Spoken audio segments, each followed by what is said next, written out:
Greetings! Welcome to the Dracovin Empire. Are you ready to dive back into the history of Magic the Gathering with me once more? Yes, I'm going to continue my series where we're diving into the sets of old, describing them, what cards were released, the products, all those different things, where you can learn about these old-timey, well, maybe not that old at this point in time as I've been going through them, sets of Magic the Gathering and products that were released. So if you're ready to planeswalk your way, I can lead you through the blind eternities. Your ghost host and guide to your attention out on the Coven. So grab my hand. I'll be activating my planeswalking abilities, taking us through the blind eternity to Corset 11. Join me. And remember the tip like subscribing in the bell and letting me know your experience with M. Yes, we're here to talk about Magic the Gathering Core Set 20. Boom. AKA Magic 2011, AKA M11. It is a core set. Hey! It was originally released in July 16th of 2010. It had a worldwide pre-release of July 11th, 10th to 11th, and launch parties that took place from the 16th to the 18th. If we look at the set and its details as a whole, this was the symbol, the M11 symbol. Aaron Forsyth was the lead designer, with Eric Lauder as the lead developer, and Jeremy Jarvis as the art director. It was a multi-plane kind of experience. We'll talk about it, but Scry was important here as it became a thing, kind of? Kind of. It had 249 cards in this set. 101 were common, 60 uncommons, 53 rares, 15 mythics, and the 20 basic lands. The thing about this one is, half the cards were actually new. That's going to be important when we talk about it, because there's some stuff that's in this set that is infamous and has had repercussions on Magic even now. In the Titans. They existed. These were cards. We got them here. It was the first time. So, like its predecessor when we got into this series with M2010, these series at least had a lot of new cards to them. We weren't just reprinting cards, we were bringing cards that could happen before. Story! Was there any? Kind of. There was this story that was published during the time period of it, The Raven's Eye, which was a webcomic about Lana Vess, published in June of July of 2010. That, generally speaking, was her origin and was put out in relation to this, connecting to planes. So, this is the closest thing to a story that they have during this time period. It's an interesting thing because this is the storyline stuff that was put out during the set, you know? And it does relate to some things from it. Lana's in the set. Some of the other characters that do appear there are there, planes and stuff like that. Dominaria, Chandelar are mentioned and stuff. So, kind of, it's the closest thing this thing has to a story. Closest. Products. Of course, we have the standard booster card set, 15 cards, technically 16 with the extra card tokens / tips and tricks. We'll talk about those. That was the main thing. There were 6 card boosters. This is the only picture I could find of one of them. It's in Spanish, but it is one of the 6 card boosters that you could get. There were intro packs, 5 of them. Of course, there was also Fat Pack. Hey, Fat Pack still existed here. And we also had a land station during this time period. Now, these were 400 assorted basic lands, approximately 80 of each, which were basically also storage boxes and sold by wizards. This is one of the early land stations, if not the first land station that was sold. It was meant to be used for draft and sealed events, so you would have a bunch of lands with them. But yeah, so this was something that was for those events in particular. And the Magic 2011 was the introduction of that. Now the images on the packs, of course, were, hey, Sun Titan for the white one, Maritime Guard for the blue one, Flactfully Lich for the black, Reporting Dragon for the red, Obstinate Baloth for the green. The 6-card pack, which I'd shown, had War Priest of Food. For promotional cards that were released during this time period, if you were at pre-release, you got a Sun Titan. This is the pre-release Sun Titan that you'd get. For the launch party, it was an Ancient Helicite. The buy a box promo that you would get, again, another promo, was Birds of Paradise. And if you went to Magic 2011 Game Day, held on August 14th and 15th of 2010, the DCI promo card was Alana Spectre. And for top 8 finishing, you got a full art foil Mitotic Spot. So, regular packs. They claim to be 15th, but they're really 16 cards because they had either a tip or trick card, of which the tip or trick card had 9 different variations on it. This is the kind of 4th variation, tokens and counters. This was the face of it, or on the other side, of course, was a token. In this case, there was 6 different tokens. This is the Avatar token produced by Johnny Goldmane. There's also a bird token, a white bird token, black zombie token, green beast token, and 2 different green ooze tokens to go with the Mitotic Slime. On the other side of this was advertisements. The Scars of Mirrodin, Duels of the Planeswalker, Magic Online, Fat Packs, novels, all these different kind of things. There was actually 13 different advertisements that would be on the back of one of these. So, yeah, you had 9 rules, 6 tokens, and on the back, 13 different advertisements that you could have.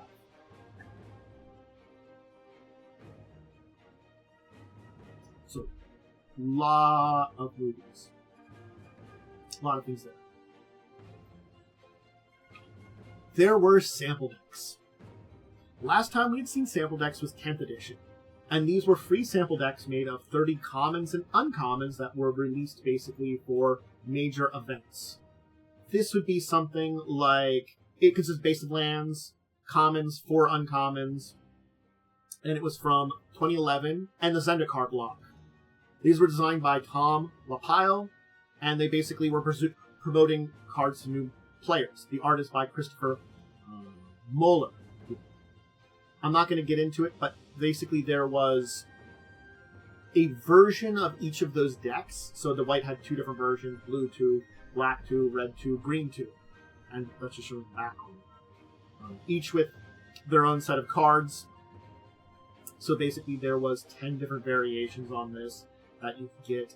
And I've gotten some of these in the past. You get them at like events where they used to get them at like an event or a con or some kind of event where they would be having them, giving them out to be like, hey, try out Magic, see some cards. Mostly commons, uncommons, and lands, but it gives you the basic idea of a deck you could play. But we had them here. We had sample decks. There was a major rule change to Deathtouch. It changed that so following the normal damage assignment rules, instead of ignoring so basically, instead Deathtouch used to ignore the damage rules. Now it followed the damage assignment rules. Instead of any non-zero amount of damage dealt to the source with Deathtouch, it would now be considered with the damage. It's an elegant solution that still allows creatures with Deathtouch to kill multiple blockers. So, yeah. As long as it didn't deal 0 damage, it killed stuff. Hey, it changed to Deathtouch. Let's talk about mechanics and themes. So, most evergreen mechanics show up. There are a couple that show up only once, including this one here, Flash. Now, there are a couple of mechanics that do show up more than once that we didn't see in M2011. Things like Double Strike and Intimidate do show up pretty often, but we didn't see them here. Flash, this is the one card that gave Flash, Leyline of Anticipation. It was a leyline, so if you had your opening hand, you put it in the field, and non-land cards can be played so they Flash.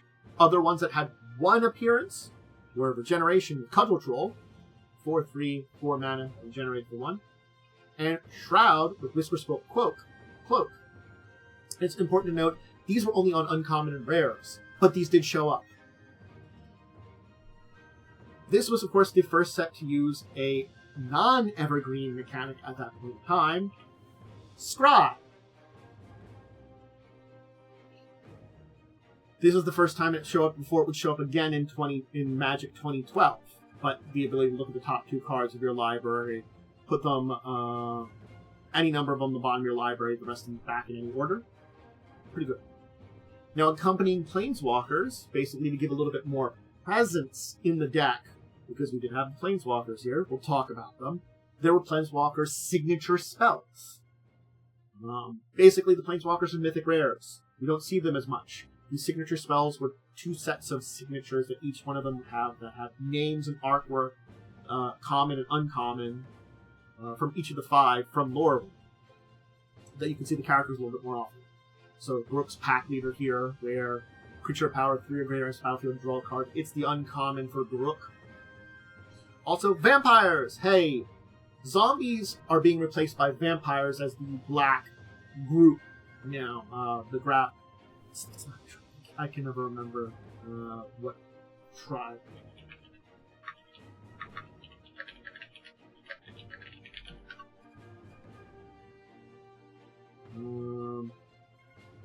Kindred. That's right. Replaced it with Kindred.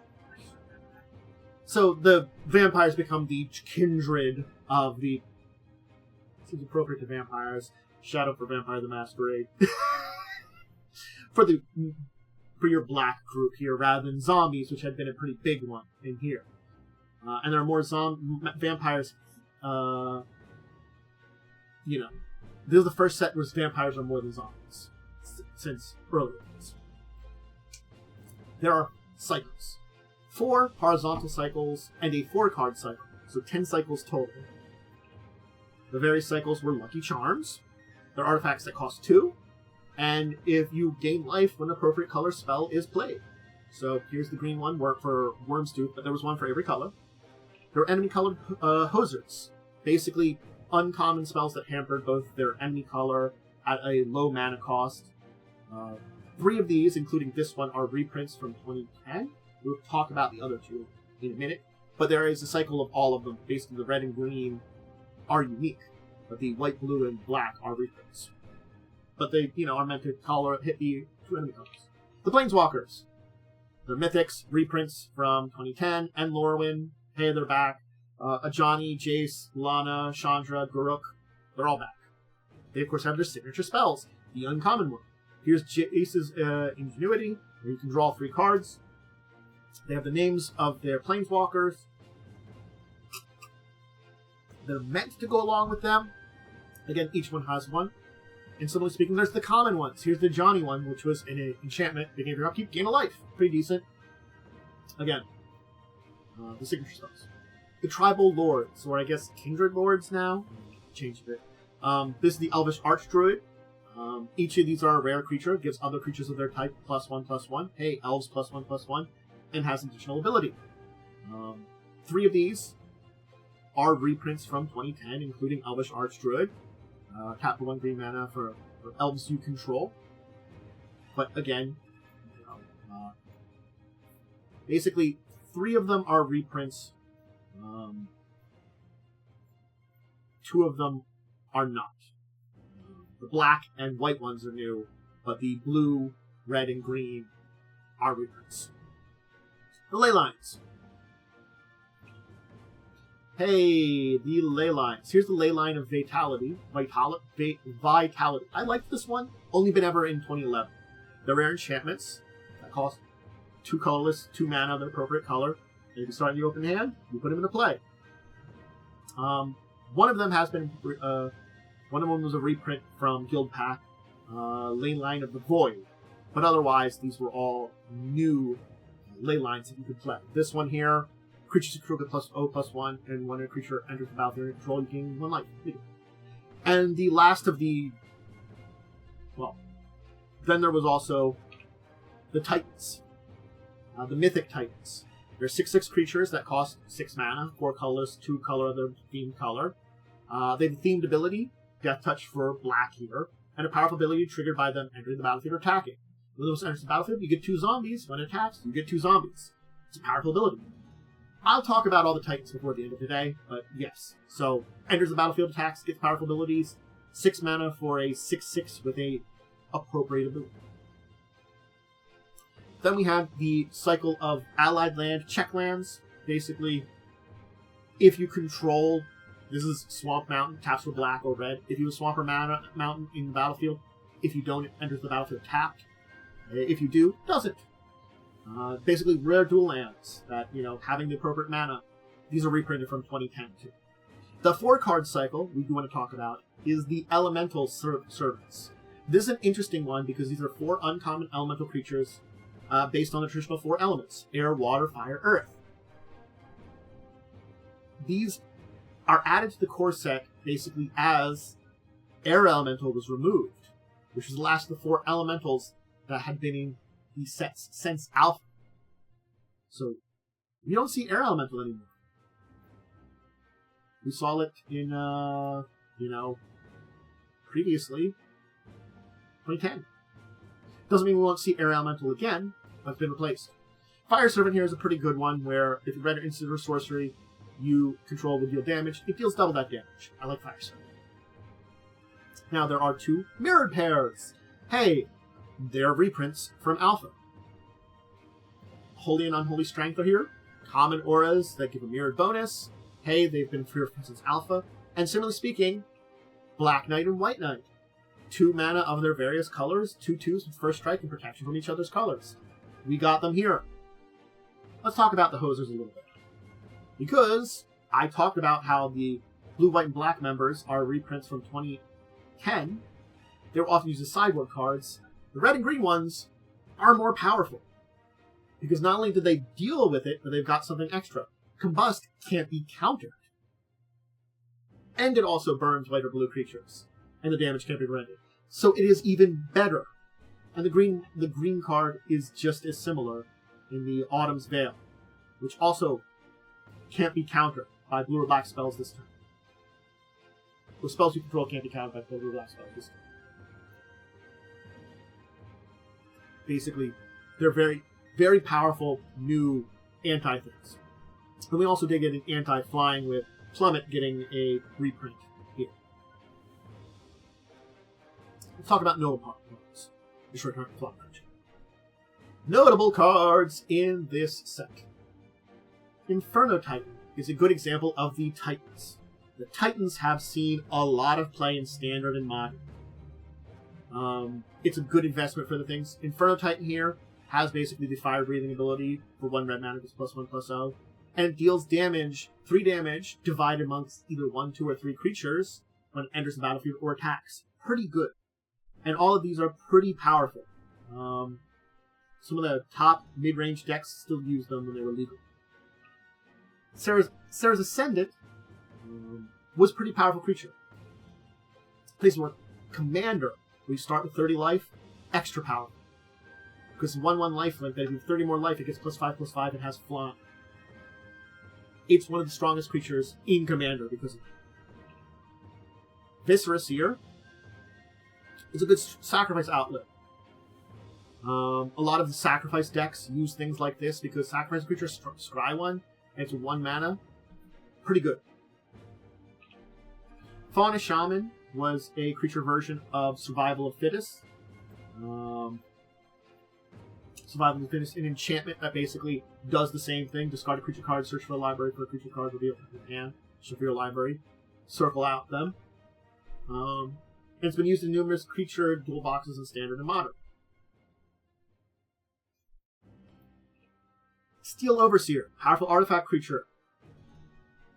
It has seen some play in Legacy, Vintage, Affinity, Hardened Scales based decks in Modern, Tempered Steel based artifact creatures for aggro and Standard. Tap it, put a +1/+1 counter on each artifact and creature you control for pretty cheap. It's pretty good. It's great for artifacts. Pyrrhic Ritual is one of the few red ritual spells legal in Modern. So it's used in several combo decks. Hey,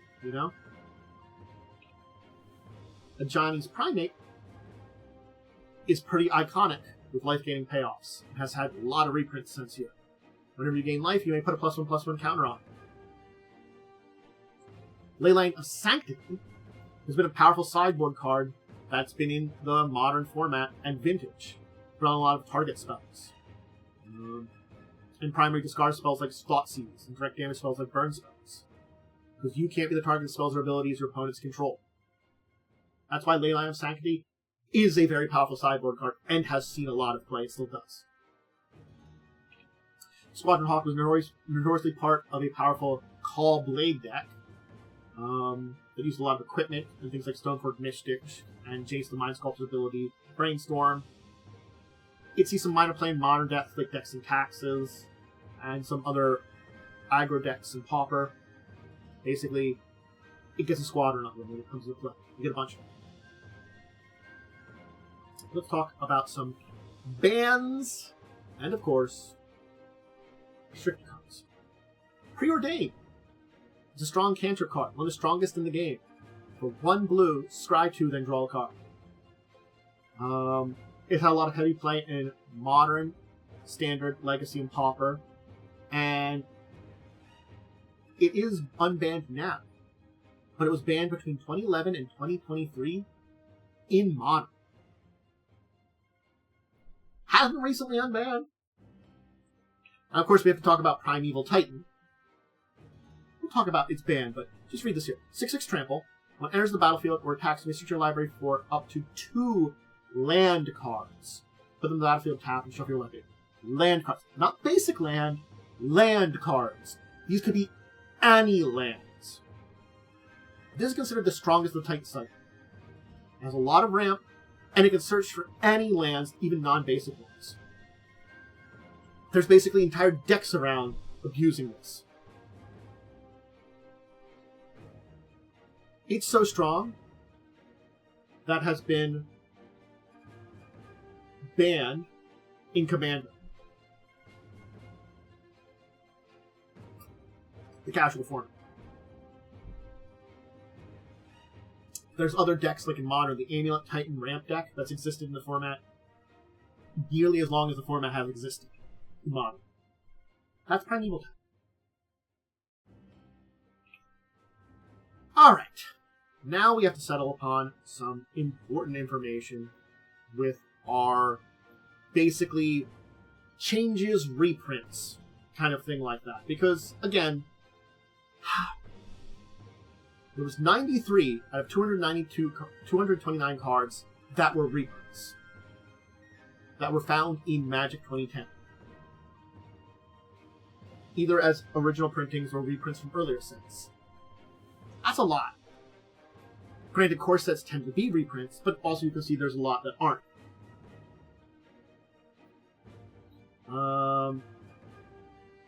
This is good old Baneslayer Angel, a reprint. I mean, I wanted to start with just this is a reprint in the set, you know. Just to keep things simple and easy here to understand. Alright, I'm not going to talk about all the changes and stuff, but for some of these I will go over multiple cards. These are the changes in rarity, so that's where we're getting to. But I'm just going to tell you, there's so many changes. There's strictly better cards, there's, strictly worse cards, cards in every core set, functional reprints, color-shifted cards. We might not go over all of them, because there's a lot of them. We're going to try to go over as many as possible. But yes, we have, 93 reprints, Baneslayer being one of those 93, and then a bunch of other cards that are kind of around. So, Active Treason. It was uncommon in the 2010, now it's common. Azor Drake. Uncommon in 9th edition, now a common. Goblin Balloon Brigade. Uncommon in its previous printing in 9th edition, now a common. And Protean Hydra, which had been a mythic rare in 2010, and is now just a rare. Now, there are a lot of strictly better cards. A lot of them. This is one I can point out that shows you that they have these. Wall of Vines is strictly better than Wall of Woods. Wall of Vines is a new card here. It basically just has reach, and it's the same thing as Wall of Wood. So, beyond those 93, we have a bunch of strictly better cards. We have like a couple of dozen. That includes some reprints and stuff from older ones and stuff like that we put together. There are also some strictly worse cards. Hey, Stone Golem is worse than Su-Chi. Now, I showed a reprint of Shu-Chi here, but Shu-Chi is from Antiquities. I do like the newer art here that's from Vintage Masters. but yeah, no. Stone Golem, it's just worse than this. It's a 5 mana for 4/4, and Suchi was a 4 mana for 4/4 that also gave you mana when it dies. There are some other cards. There's 11 cards which you can consider just worse than previous printed cards in this set. So 10 others.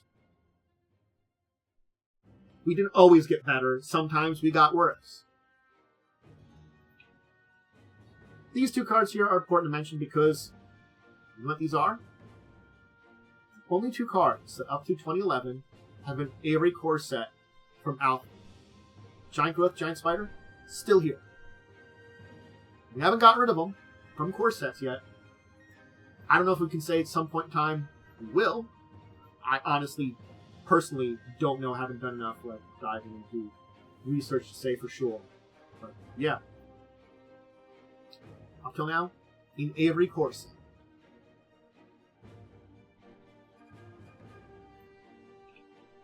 Now we do have a number of functional reprints.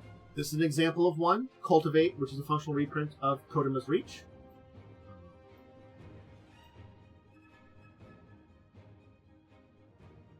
Cultivate being a new card here, but it basically is Kotima's Reach.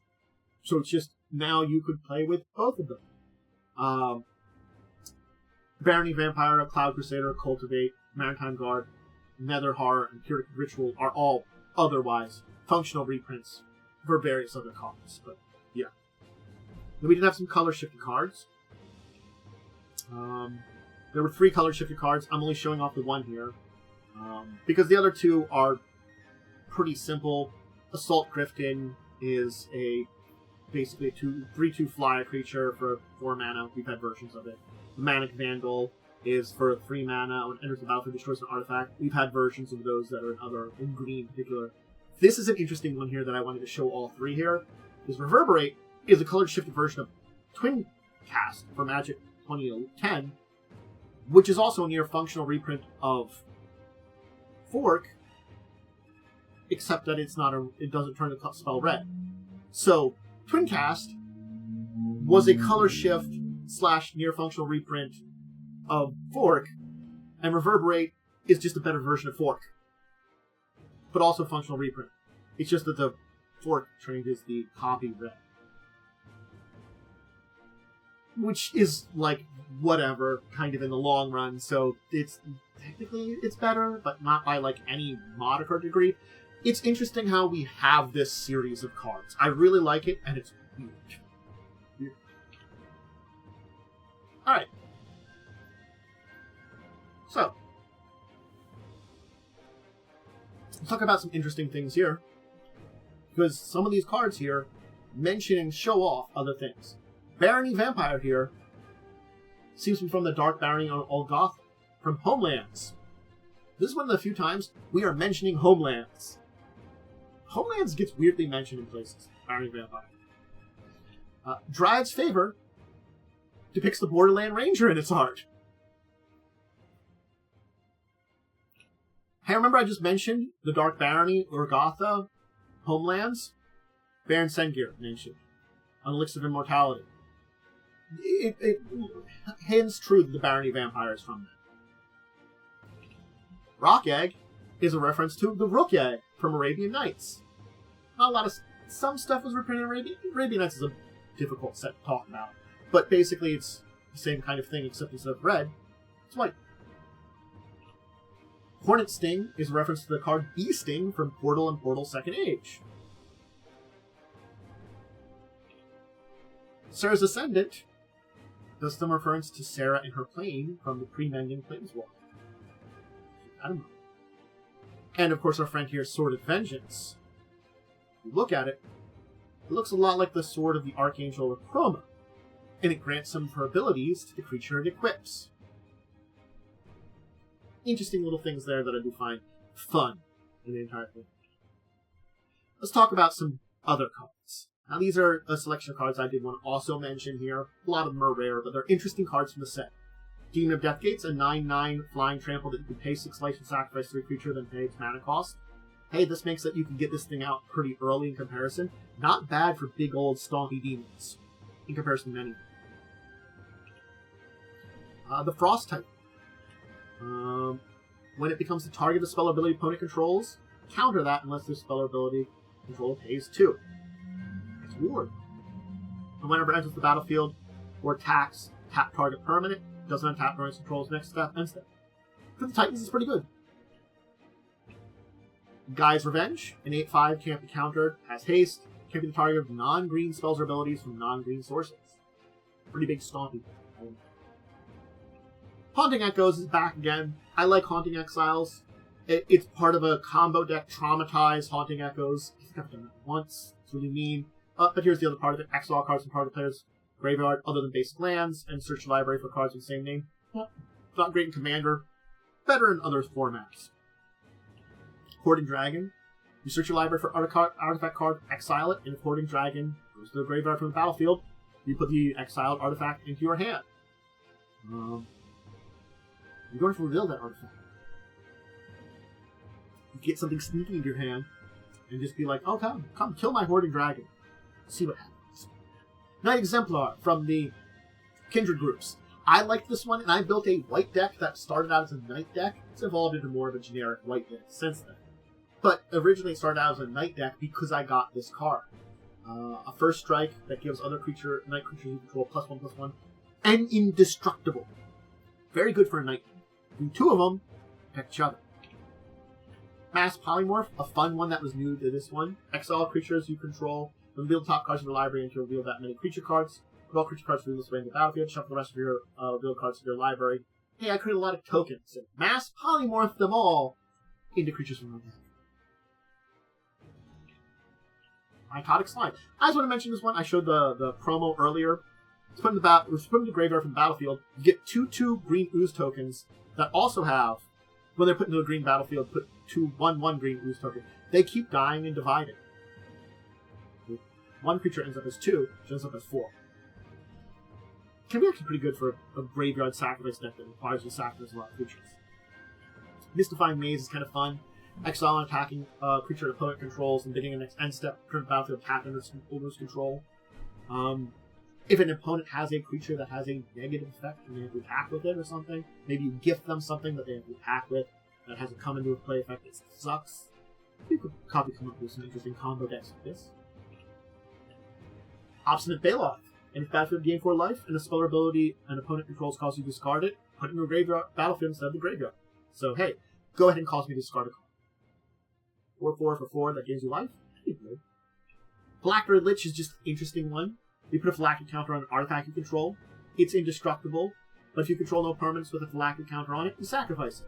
So yeah, interesting 5/5 for 3 mana that requires you to have an artifact.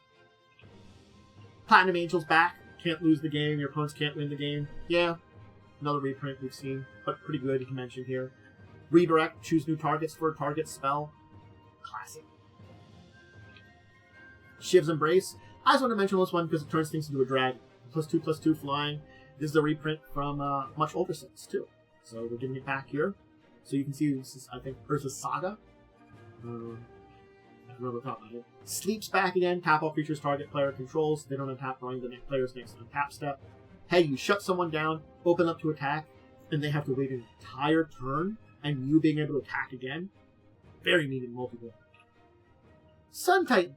Hey, we're getting through that Titan series. I think this is the last one. We talked about Inferno, Brave, Primeval, Sun Titan's last one. 6/6 Vigilance? Okay. Whenever enters the battlefield or attacks, you may return target permanent card to convert a mana cost of 3 or less from your graveyard to the battlefield. Permanent card. This could be enchantments, this could be artifacts, this could be creatures. You can get some good stuff back, and especially if you're playing like maybe a blue-white that has flicker abilities, where you can bring Sun Titan back in and out of play. You can get a lot back stuff in comboing some sacrifice or artifact abilities. Sun Titan has some pretty big openings in there that you can build upon too. Time Reversal. Each player shuffle his or her hand and graveyard in your library, then draw 7 cards and exile this. Hey, get to kind of start again. If your opponent has a big hand and you have none, just give them a new hand. And Traumatize, the other part of the Haunting Echo. Target player puts the top half of her library, round down into the graveyard. It's just And Voltaic Key, another reprint that we hadn't seen very much. Last time we saw at this point in time was the Phyrexian vs. Coalition deck, dual decks, in which it was reprinted in. But before that, it was again back on that versus Saga block versus block. So tap one, untap a target artifact. New power. Let's talk about the intro packs. Yay! So there were 5 of them. Interestingly speaking, each of them shows one color. They are dual color. This is a white and black deck. And each of these intro decks basically contain 60 cards and then a 16-card booster pack. Awesome. So you basically would have your pre-made 60-card deck and an extra 16 cards which you could use to modify your deck possibly. Maybe add things in now. But it's interesting to see. I'm just going to talk about these in general here. Each of these has 2 rares from the primary color, but has other 2 colors in their deck. So while this one has 2 rares in the deck, both of them are white. But it is a white and black deck.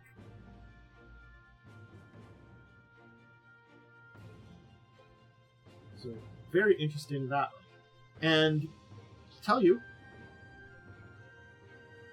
all the creatures in here are white. Your instants and sorceries are where the black comes in and adds some stuff to basically enhance it. Otherwise, it's a very standard battle deck with its 2 rares, Angelic Arbiter and Vengeful Archon, which are pretty good ones to mention. Angelic Arbiter, each opponent who casts a spell this turn can attack with creatures, and each opponent who attacks can't cast spells. Shuts down main phases if you want to attack. And Vengeful Archon, where you prevent X damage and deals that much to target player instead. So, oh, I prevent X damage that be dealt to me. Instead, you take X damage. Pretty neat. Things like Armored Ascension, Pacifism, a bunch of powerful creatures in here. Building off of this, you have your black cards to basically take care of problems. The next one, which is a blue-white deck, Power of Prophecy. Oh, that was Blades of the Good. Power of Prophecy, which is blue-white. Again, interesting that it's a multi-color deck. 2 blue rares. It's another one where we see things like a Pacifism come back as a white deck, and some instants and sorceries that can do things like Safe Passage to help protect things. But, interestingly enough, this has blue and white creatures. Again, it is mainly a blue deck. But unlike the past one, we do have a couple of white creatures, like Blinding Mages, in here, that can add some stuff to it. As for the 2 rares, we can talk about them. Conundrum Sphinx is an interesting one. When it attacks, each player chooses a card name. Each player reads the top card of their library. If the revealed one is the name they chose, they put in their hand. If they don't put it in the, if they don't, they put it in the bottom library. In a deck where you have something like Crystal Ball, where you can scry, you can see what your top card is, and then use Conundrum Sphinx to get it. The other one that's really powerful here is Stone-Tide Leviathan. It is part of a combo with Island Sanctuary to make no one be able to attack you ever. It's an island walk. All lands are islands in addition to other types. Creatures without flying on island walk can attack. You can do things to get rid of flying and island walk thing too. But it makes everything islands. Stormtide Leviathan's kind of fun. It has a lot of places. So, it was, at least at the time. Our black and green Reign of Vampirism, interesting kind of combination of colors there, with a couple of green creatures like Giant Spider and Spine Worm, big stronger creatures, and things like some naturalizing giant growth to take care of problems. Again, this is mostly a black deck with a little splash of green in it there too. This would be a great place for something like a Grave Titan. Cough, cough, ha, ha, ha. Again, the Titans, I think, would be great these days. The main focus of this is its rares in a lot of ways, because we have 2 interesting rares in Royal Assassin and Captivating Vampire. Royal Assassin, a reprint from Alpha, tap, destroy target, tap creature. Pretty simple. The Captivating Vampire, which I showed off earlier in its with vampires, boosting vampires, and tapping 5 vampires to gain control of target creature and also becomes a vampire.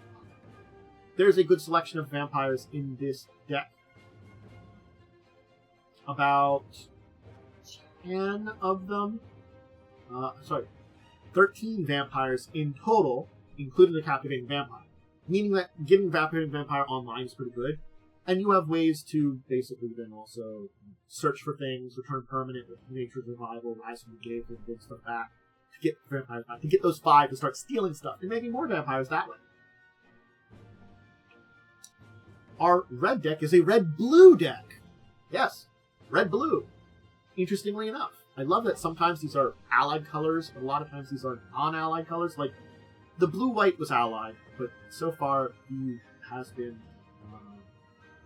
3 enemy color combinations. And the green deck, as we've seen, will be an ally. So 3 enemy, 3 allied color combinations. It's just interesting the kind of things we get here. So basically, you use blue spells to basically find burn spells. To get more of them, search your deck, to get together these set, draw cards, kind of things like that.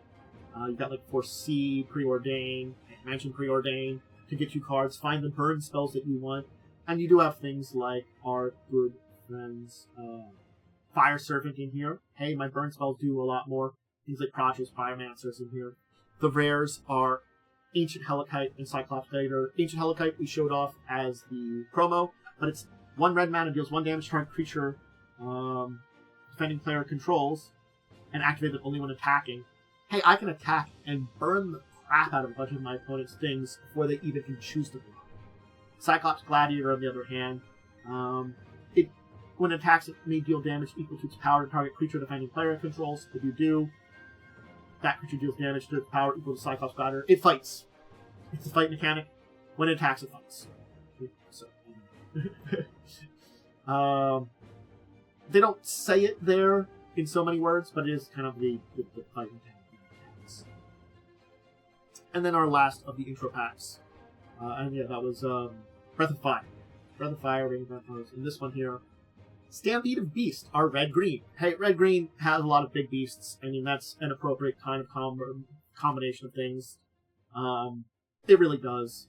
And with your red, you have a couple of, like, burn spells, answers to things, a fling, fireball, lava axe, basically to take care of some extra things in active trees and steal a creature. Other than that, it's big creatures. Our 2 rares here that kind of work with the Overwhelming Stampede. Until end turn, creatures you control get trample and +X, where X is the greatest power among creatures you control. This is like the better Overrun. Overrun gave +3/+3 in trample. This gives +X/+X, where if you have a really, really big creature as part of your things, like a other rare Protean Hydra, which can be very big, it gives all your creatures very big in trample.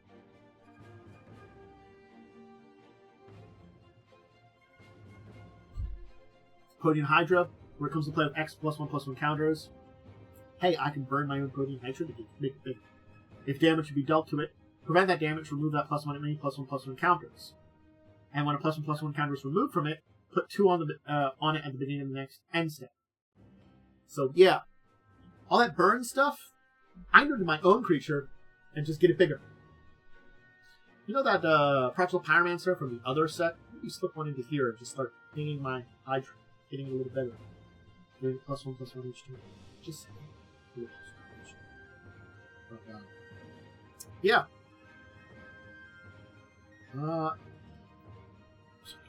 There you go.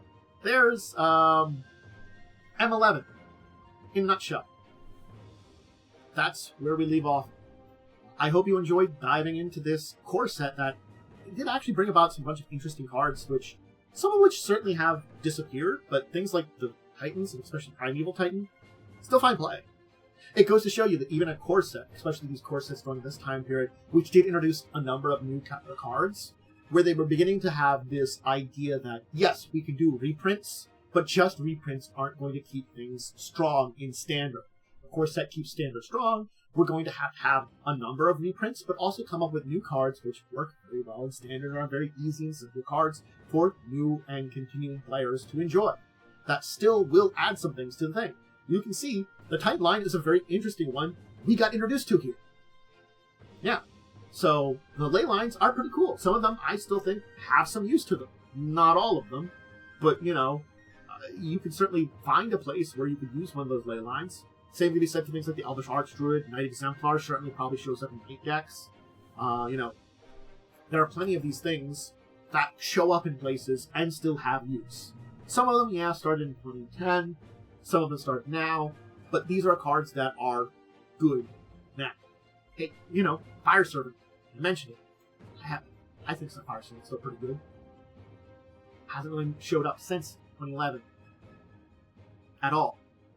Double the burn damage you do for burn spells? Yeah. Anyway, I'll leave things there, though. I've enjoyed learning about 2011. It's an interesting Magic set because it does have, you know, what a core set is.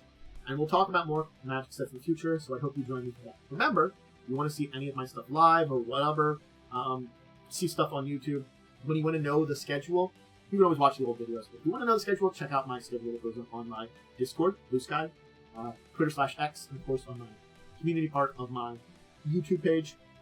It tells you my general schedule for Twitch. That's when I'm live doing gaming or doing tabletop related stuff, including discussing tabletop Saturdays at 6, or any live plays of TTRPGs, which is the ones over on YouTube. YouTube side of things, just the upload schedule in general. Hey, if things change because of stuff, keep it apprised through the social media so that things change. Anyway, remember again, like, subscribe, ring the bell, and let me know what your experience with 2011 is. I played a bunch of 2011. I did. I'm back in Magic by the time we get to 2011, and I certainly did play some of this. This was the time period that I was technically kind of... The best way to say it is, I really came back during Scars, which came out later in the year. But, coming back during Scars, I also bought a bunch of 2011. And into the next, you know, core set, Uncut, too. But this was the time period with me coming back in full during Scars. I also did get some 2011. Not like a full big box, but I did get some. Alright, everybody, I'm going to get going. Until next time, I bid all of you out there a deep and wonderful farewell.